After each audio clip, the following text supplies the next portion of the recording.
Hey guys, Jeremy here. Pro tip of the day. Alright, today's pro tip.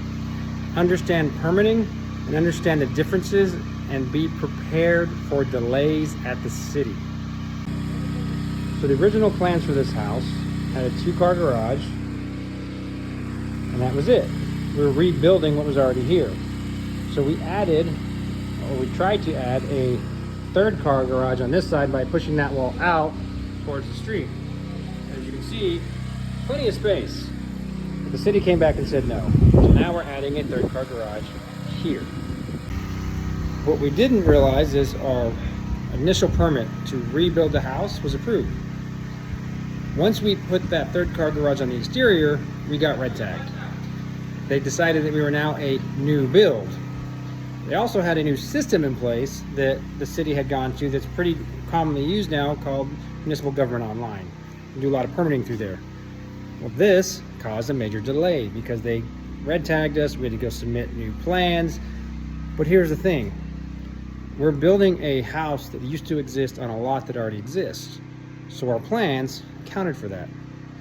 Once we became a new build, now the city wanted a full set of plans, down to the street and sewer, as if we were building a new lot in a new neighborhood that never existed before. But the system wasn't very good at telling us that. So when we submitted what the system told us we needed to submit, the city looked at it as we'd never finished submitting the paperwork. And so this went back and forth 14 different times between the different city employees and us saying, what do we need to turn in? Oh, you need this. Okay, here it is. Okay, you're good. No. And then the next city employee says, no, you're not good. And it took us 60 days from start to finish to figure that process out because the new system wasn't communicating very correctly. What we were seeing, what they were seeing was not the same. Plan for that.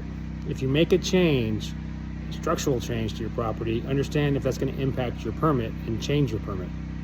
On top of that, because our original temporary electric pole was permitted separately, now that we're a new build, they never connected the 2 permits together. So then they said we can't use our electric pole.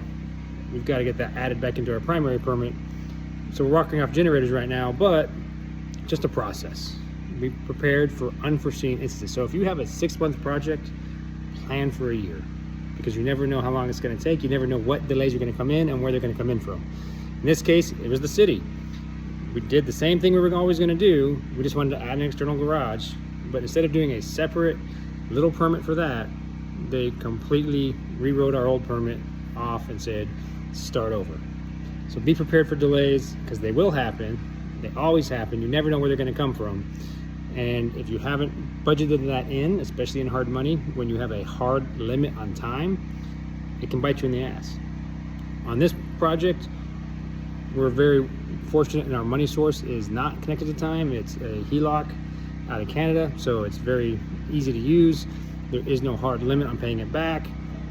We can eat the time. What we're working now against is the market. Will we have this house ready to go in time for the summer PCS season when the military is going to be moving in and out of Fort Cavazos?